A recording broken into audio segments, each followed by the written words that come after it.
हम और आप जब कभी भी अपनी इस बिजी लाइफ में से कुछ फुर्सत के पल चुराकर अक्सर जब रात को अपने छतों या फिर पिकनिक में जब कभी भी खुले आसमान में बैठकर इस आसमान और लाखों करोड़ों सितारों को देखते हैं तो एक बार को तो जरूर हमारे दिमाग में ये सवाल आता है कि कितना विशाल है ये अंतरिक्ष भी और न जाने कितने अरबों तारे सितारे ग्रह उपग्रह और न जाने किन किन चीजों से मिलकर बना हुआ है ये अंतरिक्ष। लेकिन हम तो आज के समय में इस अनंत तक फैले अंतरिक्ष को खोज चुके हैं और काफी ढेर सारी जानकारी हम पा भी चुके हैं। ये अनंत तक फैला अंतरिक्ष भले ही हमें यहाँ से शांत दिखता हो लेकिन इसमें हर पल हलचल होती रहती है।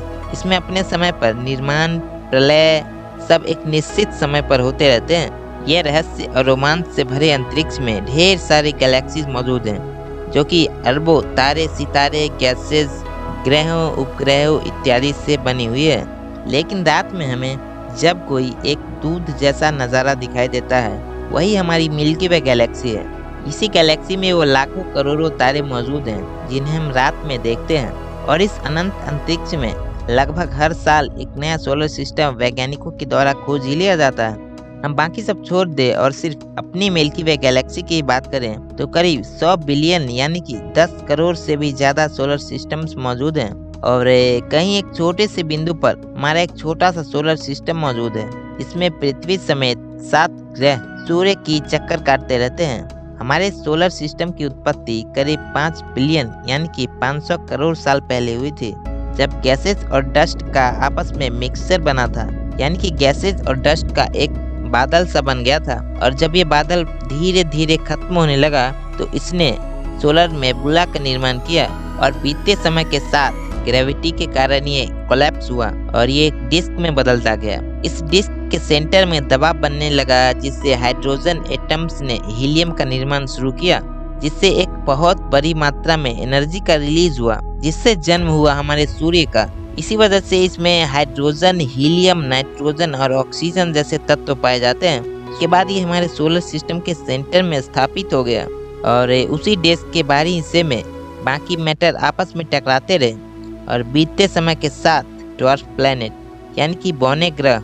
एस्ट्रॉइड्स मून्स कॉमेट्स और मेट्रॉइड जैसे तत्वों का निर्माण हुआ। इसी तरह सोलर सिस्टम का निर्माण होता गया। इसमें सूर्य के साथ mercury Venus Earth Mars Jupiter Saturn Uranus और नेपच्यून और प्लूटो नामक 9 ग्रह बने। लेकिन वर्तमान में किसी वैज्ञानिक कारणवश प्लूटो को हमारे वैज्ञानिकों ने एक ग्रह नहीं माना है और इस तरह अभी हमारे सोलर सिस्टम में केवल 8 ग्रह मौजूद हैं। सोलर सिस्टम की उत्पत्ति पर अब तक ढेरों रिसर्चेस किए गए हैं लेकिन अगर हम कुछ ताज़े रिसर्चेस को देखें तो उनका कहना है कि मिल्की वे गैलेक्सी और सैगिटेरियस गैलेक्सी के आपस में टकराने से तारों का निर्माण हुआ था जिससे ढेर सारे बादल जमा हुए और इसके बाद सोलर सिस्टम बनना शुरू हुआ। इस सिस्टम का नाम सोलर सिस्टम सूर्य की वजह से ही पड़ा क्योंकि सन ही इस सोलर सिस्टम का हेड है जिसके चारों ओर 8 ग्रह चक्कर काटते रहते हैं। हम जानते हैं कि अर्थ और बाकी के प्लैनेट सूर्य के चक्कर काटते हैं लेकिन सूर्य भी चक्कर काटता है। असल में सूर्य और हमारा सोलर सिस्टम भी मिल्की वे गैलेक्सी के सेंटर का चक्कर लगाता रहता है। जैसे सारे ग्रह सूर्य का चक्कर लगाते हैं ठीक वैसे ही। और इस एक चक्कर को पूरा करने में सोलर सिस्टम को करीब 250 मिलियन यानी कि 25 करोड़ सालों का बहुत लंबा समय लग जाता है। और सोलर सिस्टम में 8 ग्रह अपने एक फिक्स्ड ऑर्डर में ही हमेशा रहते हैं। इनके फिक्स्ड ऑर्डर में रहने का कारण उनकी उत्पत्ति से जुड़ा हुआ है, यानी कि सूरज की गर्मी को सहन करने की क्षमता पत्थर से बने ग्रह यानी कि रॉकी प्लैनेट्स में ही हो सकती है। इसलिए सूर्य के सबसे नजदीक में स्थित ये 4 ग्रह मरकरी वीनस अर्थ और मार्स हैं जो कि टेरेस्ट्रियल प्लैनेट्स यानी कि स्थलीय ग्रह हैं। ये ग्रह ऐसे हैं जिनके सरफेस सॉलिड और रॉकी हैं जबकि इसके विपरीत बाहरी रीजन में स्थित ग्रह गैसेज आइस और लिक्विड से बने हैं जिसमें गैसों से भरा जुपिटर और सैटर्न है और बर्फ से भरे ग्रह यूरेनस और नेपच्यून है। इन चारों का अपना एक रिंग सिस्टम यानी कि छल्ला मौजूद है। इन सभी की साइज एक दूसरे से बहुत अलग है और अगर हम साइज के हिसाब से इन ग्रहों को देखें तो सबसे बड़ा ग्रह जुपिटर फिर सैटर्न उसके बाद यूरेनस नेपच्यून और इसके बाद हमारा अर्थ और फिर वीनस और फिर मार्स और फिर मरकरी आता है। अब हम शुरुआत करते हैं सोलर सिस्टम के बारे में डिटेल से जानने की। लेकिन इससे पहले नमस्कार दोस्तों, मेरा नाम है तिलक राजवंश और आप देख रहे हैं TIF की एक special video the solar system explained इन हिंदी। तो इस वीडियो को पूरा देखते रहिए। उम्मीद है कि इस वीडियो को पूरा देखने के बाद आपको सोलर सिस्टम को जानने के लिए कोई और वीडियो देखनी ना पड़े। तो इसलिए हम सबसे पहले सूर्य से शुरुआत करते हैं। सूर्य भी सोलर सिस्टम के बाकी तारों की तरह एक ऐसा तारा है जो कि सोलर सिस्टम के सेंटर में स्थित है और इस सोलर सिस्टम का हेड है। यह सूर्य हजारों लाखों तारों से विशेष है क्योंकि इसी की वजह से अर्थ पर जीवन संभव है। इसी की वजह से पृथ्वी पर अलग अलग तरह के मौसम ऋतुएं संभव है और वर्षा, धूप, ठंड इत्यादि भी होती हैं। हमारी पृथ्वी से देखने पर भले ही यह एक पीले रंग का बहुत बड़ा आग का गोला दिखाई देता हो, लेकिन यह पीले रंग का नहीं है बल्कि सफेद है और हमें पीला हमारी पृथ्वी के वायुमंडल के कारण दिखाई देता है। यह सूर्य भले ही हमें एक बड़े गेंद की तरह दिखाई देता हो, लेकिन असल में यह बहुत विशाल है। इसका अंदाजा आपको ऐसे होगा कि इसमें एक साथ 1 मिलियन पृथ्वी समा सकती है। इस सूर्य की उम्र 4.6 मिलियन 46 लाख ईयर्स की है और इसकी औसत दूरी पृथ्वी से 150 मिलियन किलोमीटर है और पूरे सोलर सिस्टम के द्रव्यमान का 99.8% केवल इस सूर्य में समाया हुआ है। सूर्य की गुरुत्वाकर्षण शक्ति के कारण ही सारे ग्रह और सेलेस्ट्रियल बॉडीज सूर्य का चक्कर काटते रहते हैं, यानी कि अपने अर्थ पर टिके रहते हैं। सूर्य हर सेकेंड 400 मिलियन टन हाइड्रोजन को हीलियम में बदल देता है और इसके बाहरी हिस्से का टेम्परेचर लगभग 27 मिलियन डिग्री फ़ारेनहाइट है, जो कि आप सोच सकते हैं कि इससे जब हम दूर रहकर भी इससे आंखें नहीं मिला सकते तो इसके कोर टेम्परेचर का अंदाजा लगा पाना भी हमारे लिए असंभव है। अभी के समय में सारी दुनिया का एक बहुत बड़ा एनर्जी सोर्स सूर्य है, लेकिन एक दिन इसकी एनर्जी भी खत्म हो जाएगी और आज इसे येलो डार्क स्टार कहा जाता है, लेकिन अंत में ये एक ब्लैक डार्क स्टार के रूप में बदलकर खत्म हो जाएगा। यानी कि अगले 5 मिलियन साल बाद जब इसका न्यूक्लियर फ्यूल खत्म हो जाएगा तो ये एक रेड जाइंट स्टार के रूप में बदल जाएगा और इसके साथ सिर्फ सूर्य ही नहीं बदलेगा बल्कि ये अपने साथ बदल देगा अपने नजदीकी ग्रहों को, बल्कि ये उन्हें जला देगा और उसके बाद ये सूर्य व्हाइट डार्क स्टार में बदल जाएगा और अंत में ब्लैक डार्क स्टार के रूप में बदल जाएगा और इसका सफर खत्म हो जाएगा। लेकिन इस सूर्य के गायब हो जाने से अंतरिक्ष या गैलेक्सी का कुछ भी नहीं बिगड़ेगा क्योंकि बाकी सारे सौर मंडल के सूर्य अपना अपना काम कर ही रहे होंगे और इस एक सूर्य के न होने से कुछ खास नहीं होगा इस गैलेक्सी का। और इस गैलेक्सी में कुछ ऐसे सोलर सिस्टम्स भी हैं जिनके पास एक से ज्यादा सन है, यानी कि अगर उस सौरमंडल में किसी ग्रह पर जीवन होता तो उस ग्रह पर एक ही समय में 2 सूर्य आसमान में दिख रहे होते। ये नज़ारा कितना अद्भुत होता ना। खैर, अंतरिक्ष तो है ही रहस्यों से भरी एक जगह जिसमें कब क्या हो जाए कोई नहीं जानता। खैर, अब हम अपने सोलर सिस्टम में वापस आते हैं और अब सूर्य के बाद सूर्य की नजदीकी ग्रह मरकरी यानी कि बुध के बारे में विस्तार से जानते हैं। ये हमारे सोलर सिस्टम का सबसे छोटा ग्रह है। इसका साइज पृथ्वी के चांद से बस थोड़ा ही ज्यादा है। ये 4 इनर प्लैनेट्स में से पहला प्लैनेट है। इसकी सरफेस ठोस है और इसकी सूर्य से दूरी करीब 58 मिलियन किलोमीटर है। सूर्य के सबसे नजदीक में होने के कारण इसे सबसे गर्म ग्रह होना चाहिए था, लेकिन ये उतना गर्म नहीं है जितना इसे होना चाहिए था क्योंकि इसका अपना कोई एटमॉस्फेयर ही नहीं है। क्योंकि कोई एटमॉस्फेयर ना होने के कारण इसको सन से मिली हीट का अधिकांश हिस्सा स्पेस में वापस चला जाता है, जिससे ये सबसे गर्म ग्रह नहीं बन पाती है। इस प्लेनेट का अपना कोई मून नहीं है। इस छोटे से ग्रह को सूर्य का एक चक्कर मारने में करीब 88 दिनों का समय लगता है क्योंकि इसकी रोटेशनल स्पीड काफी कम है। इस हल्के भूरे रंग के ग्रह का एक दिन पृथ्वी के 58 दिन 15 घंटे के बराबर होता है, जबकि इसका एक साल जल्दी पूरा हो जाता है। ये सूरज के सबसे नजदीक है और इसी वजह से ये अर्थ के 88 दिनों में ही सूर्य का एक चक्कर पूरा कर लेता है। यानी कि अगर आप बुध पर होते तो पृथ्वी की तुलना में हर 3 महीने में एक बार आपका जन्मदिन होता। लेकिन यहाँ साथ ही हर दिन सूर्य नहीं दिखता है क्योंकि यहाँ 180 अर्थ डेज में एक बार सूर्य निकलता है। इस ग्रह में दिन का टेम्परेचर 430 डिग्री सेल्सियस तक होता है, जो कि रात में -180 डिग्री सेल्सियस तक जाता है। ऐसे में यहाँ जीवन का संभव होना अपने आप में असंभव है। और मरकरी यानी कि बुध के बाद वीनस यानी कि शुक्र ग्रह आता है, जो कि सूर्य का सबसे दूसरा नजदीकी ग्रह है। सूर्य के दूसरे सबसे नजदीकी ग्रह होने के बाद भी ये सबसे ज्यादा गर्म ग्रह है। ये सबसे गर्म ग्रह इसलिए है क्योंकि इसका एटमॉस्फेयर है, जिसकी वजह से ये इस ग्रह को सबसे गर्म ग्रह बनाता है। और साथ ही इसमें सल्फ्यूरिक एसिड के बादल भी हैं। इसका टेम्परेचर 465 डिग्री सेल्सियस रहता है, जो कि इंसानों के लिए यहाँ रहना असंभव बनाता है। लेकिन वैज्ञानिकों को यहाँ भी जीवन को पॉसिबल बनाने वाली गैसेस मिली है, जिससे शायद फ्यूचर में इस पर रह पाना इंसानों के लिए संभव हो। सूर्य से इसकी दूरी करीब 108 मिलियन किलोमीटर है। साथ ही इस पर एक्टिव वोल्केनोज और माउंटेन्स भी हैं। इसे सबसे चमकीला ग्रह होने की वजह से भोर और शाम का तारा भी कहा जाता है, क्योंकि सुबह और शाम को पृथ्वी पर सूर्य की रोशनी काफी कम होती है। इसके अलावा इसका आकार पृथ्वी के समान होने के कारण इसे पृथ्वी की जुड़वा बहन भी कहा जाता है, और दूसरी पृथ्वी भी। ये अर्थ के टोटल साइज का 95% है, यानी कि लगभग पृथ्वी के बराबर। हम इसे आसमान में एक चमकीले तारे के रूप में भी देख सकते हैं, जो कि चांद के ऊपर बिना टेलीस्कोप से भी अक्सर दिख जाता है। ये प्लेनेट बाकी ग्रहों के दिशा के उल्टा घूमता है, जिसके कारण इसे एक चक्कर पूरा करने में 243 अर्थ डेज का टाइम लग जाता है।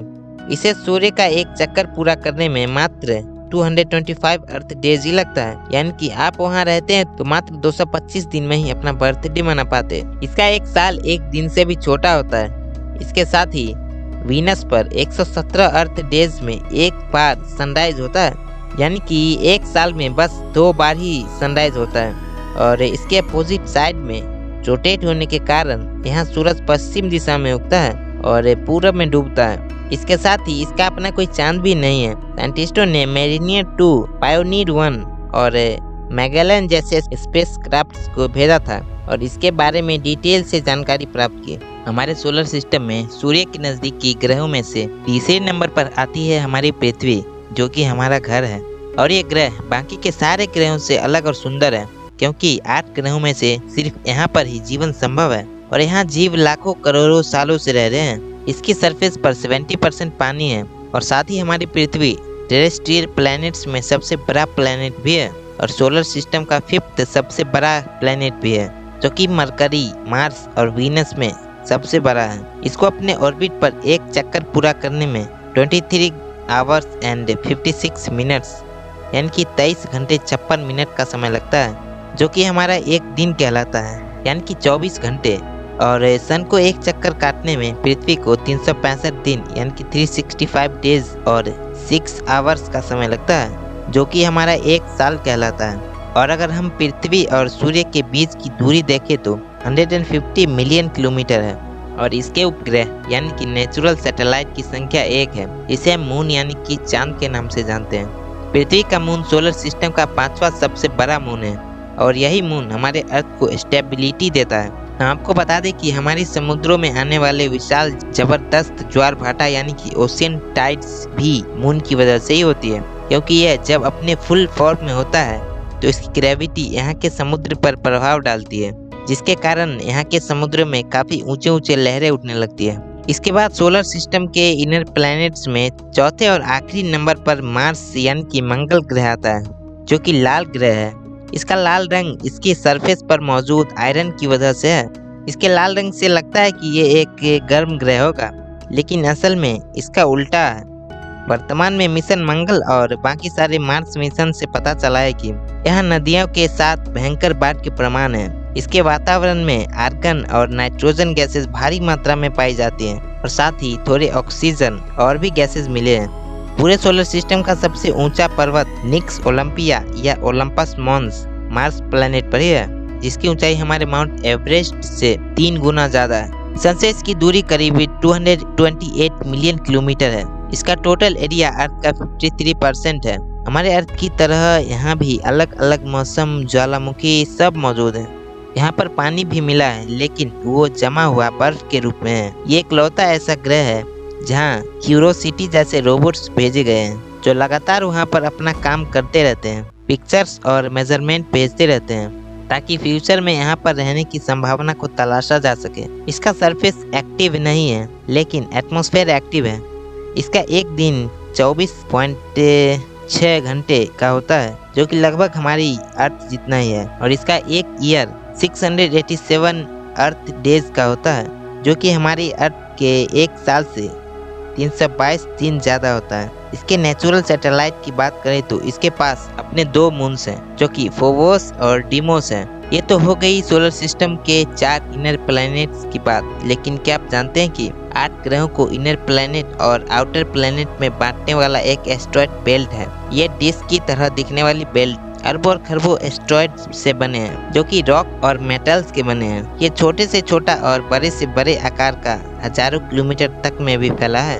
इसके टोटल मास का आधा हिस्सा कैरिज, वेस्टा, प्लस और हाइएक में बंटे हैं। इनमें से कैरिज ड्वार्फ प्लैनेट और बाकी एस्ट्रॉयड्स में गिने जाते हैं। ये आपस में काफी दूरी पर स्थित हैं और इनका निर्माण भी तभी हुआ था जब प्लैनेट्स बन रहे थे। जब इनका निर्माण हो रहा था तो ये भी प्लैनेट्स बन सकते थे, लेकिन ये अधूरे रह गए और टुकड़ों में बिखर गए।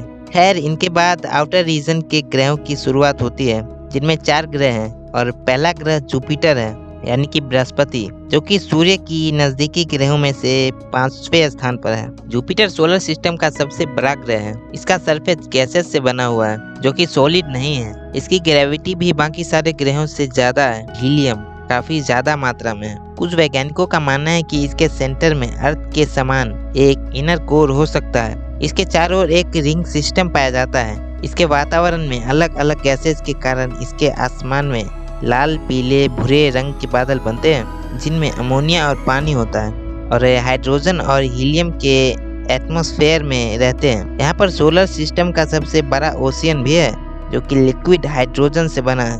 सन से इसकी दूरी तकरीबन 778 मिलियन किलोमीटर है और ये अर्थ के टोटल साइज का 1120% है, यानी कि लगभग अर्थ से 1300 गुना ज्यादा बड़ा है ये। इसकी रोटेशनल स्पीड सबसे ज्यादा होती है। इसका एक दिन पृथ्वी के 9 घंटे 50 मिनट्स के बराबर होता है और एक साल अर्थ के 11.9 साल के बराबर होता है। अगर इसके नेचुरल सैटेलाइट की बात करें तो इसके अपने 79 उपग्रह हैं, जैसे कि गैनीमेड, यूरोपा, लो, कैलिस्टो इत्यादि। गैनीमेड पूरे सोलर सिस्टम का सबसे बड़ा उपग्रह है और ये एकमात्र ऐसा उपग्रह है जिसके पास अपना खुद का मैग्नेटिक फील्ड है और एक बहुत बड़ा तूफान रेड स्पॉट के रूप में सैकड़ों सालों से मौजूद है, जो कि साइज में अर्थ से भी बड़ा है। इसकी ऐसी बनावट और टेम्परेचर जीवन की पॉसिबिलिटी को खत्म कर देती है, लेकिन इसके उपग्रह यूरोपा पर जीवन को सफल बनाने वाले पॉसिबिलिटी वैज्ञानिकों को मिली है। इसके भौगोलिक स्थितियों का पता लगाने के लिए इस पर भी स्पेसक्राफ्ट जैसी चीजें भेजी गई, जो कि वाइजर 1, न्यू होराइजन्स और पायोनियर इत्यादि थे, जिससे हमें इसके मैग्नेटिक फील्ड, तूफान जैसी चीजों के बारे में पता चला। इसके बाद जो ग्रह आता है वो है सैटर्न, यानी कि शनि ग्रह, जो कि सोलर सिस्टम का दूसरा सबसे बड़ा प्लेनेट भी है और साथ ही आउटर रीजन में सेकंड नंबर पर है। गैसेस से बने इस प्लेनेट का घनत्व तो पानी से भी कम है और हल्का भी है। इसके चारों ओर 7 रिंग्स मौजूद हैं, जो कि इसकी खूबसूरती को 4 चांद लगा देता है। इस रिंग्स में बर्फ और चट्टानें मौजूद हैं और इसकी सरफेस भी गैसेस से बनी है और ये पूरा ग्रह एक गैस का बॉल है, जो कि हाइड्रोजन और हीलियम से बना हुआ है। सूर्य से इसकी दूरी तकरीबन 1.4 बिलियन किलोमीटर है और ये अर्थ की टोटल साइज का 945% यानी कि 945% से। इसका एक दिन लगभग 10 घंटे 13 मिनटों का होता है और इसका एक साल 29.46 अर्थ डेज का होता है। इसके पास अपना 82 जैसे विशाल उपग्रहों का एक कलेक्शन है, जो कि टाइटन, मिमास, टेथिस, एपिमेथियस आदि है। टाइटन पूरे सोलर सिस्टम में एकमात्र ऐसा उपग्रह है जो कि अपना खुद का सघन वायुमंडल रखता है। इसका साइज इसके बाकी मून से बड़ा है, जो कि मरकरी प्लैनेट से थोड़ा सा बड़ा है और सोलर सिस्टम का दूसरा सबसे बड़ा मून है। टाइटन में बर्फ की मोटी परतों के नीचे तरल महासागर होने का अनुमान है। इस पर पायोनियर 2, कैस्विन और वाइजर 2 भी भेजा जा चुका है। फ्यूचर में कभी भी यहाँ पर लाइफ का सपोर्ट इम्पॉसिबल दिख रहा है, लेकिन हो सकता है कि टाइटन पर रहना फ्यूचर में संभव हो। खैर, सैटर्न के बाद बारी आती है यूरेनस यानी कि अरुण ग्रह की, जो कि सूर्य के नज़दीकी ग्रहों में 7वें नंबर और आउटर रीजन के प्लैनेट्स में 3rd नंबर पर है और सोलर सिस्टम का 3rd लार्जेस्ट प्लैनेट भी है। यूरेनस को ही सबसे पहले टेलीस्कोप से देखा गया था 1781 में विलियम हर्शेल ने इस ग्रह की खोज की थी। यह ग्रह भी हाइड्रोजन और हीलियम से बना हुआ है और इसमें मीथेन शामिल होने के कारण इसका रंग नीला दिखाई देता है। सूर्य से इसकी दूरी करीब 2.9 बिलियन किलोमीटर है। सूर्य से काफी दूर होने के कारण ये एक बर्फीला ग्रह है। इसका टेम्परेचर लगभग -224 डिग्री सेल्सियस तक होता है और इसका साइज अर्थ से 400 टाइम्स तक ज्यादा है और इसके पास भी अपना 13 रिंग्स वाला एक रिंग सिस्टम मौजूद है जो कि अंदर के डार्क और बाहर के ब्राइट कलर्स के होते हैं। यह भी वीनस की तरह उल्टी दिशा में रोटेट करता है और साथ ही इसे साइडवेज प्लैनेट भी कहते हैं। इसका एक दिन 17 घंटे 24 मिनटों का होता है और एक साल अर्थ के 84 ईयर्स जितना बड़ा होता है। इसके पास अपना कोई सरफेस न होने के कारण कोई भी स्पेसक्राफ्ट यहाँ लैंड नहीं कर सकता। इसकी वजह से सिर्फ वाइजर 2 ही एकमात्र ऐसा स्पेसक्राफ्ट है जो कि इसके करीब तक पहुंचा और इसके पास अपने 27 मून्स मौजूद हैं जिनमें से टाइटेनिया सबसे बड़ा है। इसके पास सोलर सिस्टम का सबसे ठंडा ग्रह होने का रिकॉर्ड भी है जो कि नेपच्यून के पास होना चाहिए था। खैर, इसके बाद नेपच्यून की बारी आती है जो कि सूर्य से 8वें सबसे करीबी ग्रह है और ग्रहों के क्रम में सूर्य से लगभग सबसे ज्यादा दूर है। ये यूरेनस की तरह ही एक डार्क और ठंडा ग्रह है। इन दोनों ग्रहों में काफी सिमिलरिटी है। इसकी खोज भी यूरेनस की वजह से हुई थी। जब एस्ट्रोनॉमर्स यूरेनस की ऑर्बिट को कैलकुलेट कर रहे थे तो ये नेपच्यून उनके कैलकुलेशन को प्रभावित कर रहा था, तभी उन्होंने इसकी खोज कर ली। इसकी मैग्नेटिक फील्ड अर्थ से 27 टाइम्स ज्यादा है। इसकी ग्रेविटी जुपिटर के बाद सेकेंड नंबर पर आती है। इसका एटमॉस्फेयर हाइड्रोजन, हीलियम और मीथेन से बना हुआ है। इसी मीथेन के कारण इसका रंग नीला है। इसके रिंग सिस्टम में 6 रिंग्स मौजूद हैं। इसके वायुमंडल में एक ब्लैक स्पॉट है जो कि लगभग अर्थ के साइज का है। अगर इसके नेचुरल सैटेलाइट की बात करें तो इसके पास अपना 13 मून्स का कलेक्शन है जिनमें टाइटन सबसे बड़ा मून है और ये बाकी मून से अलग है क्योंकि ये अपने प्लेनेट के अपोजिट साइड में घूमता रहता है। नेपच्यून का एक दिन 16 घंटे के बराबर होता है और इसका एक साल 165 अर्थ ईयर्स का बहुत लंबा समय होता है। इसका टोटल साइज अर्थ से 388% तक है और सन से इसकी दूरी तकरीबन 4.5 बिलियन किलोमीटर है। इसका टेम्परेचर लगभग -214 डिग्री सेल्सियस तक होता है। नेपच्यून का टेम्परेचर सनलाइट से इतना प्रभावित नहीं है जितना कि इसके अंदर चल रही एक्टिविटीज से होता है। इसके कारण ये सबसे ठंडा ग्रह नहीं बन पाता है। इस पर भी वाइजर 2 से ही विजिट किया गया जिसने हमें ये एटमॉस्फेयर, रिंग्स और ढेर सारी चीजों का पता लगा के दिया। सोलर सिस्टम को पूरा करने के बाद इसके बाहरी हिस्से में देखा जाए तो इस सोलर सिस्टम के 8 ग्रह के बाद एक काइपर बेल्ट है जो कि ढेरों कॉमेट्स, आइस बॉल्स और कई सारी और चीजों से मिलकर बना हुआ है। हूबहू एस्टेरॉयड बेल्ट जैसी ही कोई चीज लेकिन उससे काफी बड़ी। तो प्लूटो भी इसी बेल्ट का एक हिस्सा है जो कि साल 2006 तक सोलर सिस्टम का एक 9वां ग्रह था, लेकिन फिलहाल उसे प्लैनेट्स की श्रेणी से बाहर निकाल दिया गया है।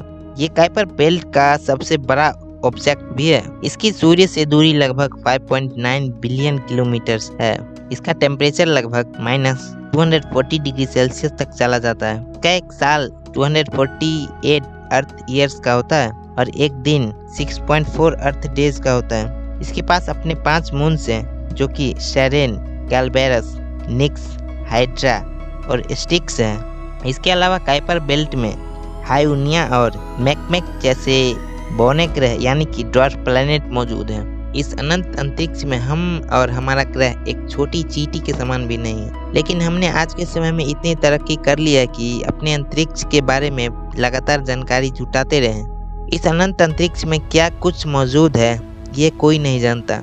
हम मानव निरंतर कुछ न कुछ नया ढूंढते रहेंगे। खैर, ये सफर तो चलता रहेगा, लेकिन फिलहाल हमारा और आपका सफर इस वीडियो में इतना ही था। इस वीडियो से आपको मिली जानकारी अगर पसंद आई हो तो कमेंट बॉक्स में ज़रूर बताएं। इससे हमारा मनोबल बढ़ेगा और ऐसी जानकारी को शेयर करते अपने दोस्तों के साथ। और इस वीडियो से जुड़े कोई सवाल या सुझाव हो तो आप हमें इंस्टाग्राम पर डीएम कर सकते हैं और आप हमें सोशल मीडिया साइट्स पर फॉलो कर सकते हैं जिनके लिंक्स आपको इस वीडियो के डिस्क्रिप्शन में मिल जाएंगे। वीडियोस को देखने के लिए नीचे दिए गए रेड कलर के सब्सक्राइब बटन को दबाकर अभी इस चैनल TIF को सब्सक्राइब जरूर कर लें, बेल आइकन को ऑल पर सेट कर दें। और फिलहाल तो मुझे दीजिए इजाज़त, मिलते हैं ऐसे ही कोई जानकारी के साथ अगली वीडियो में। तब तक आप अपना ख्याल रखिए और इस वीडियो को पूरा देखने के लिए आपका बहुत धन्यवाद।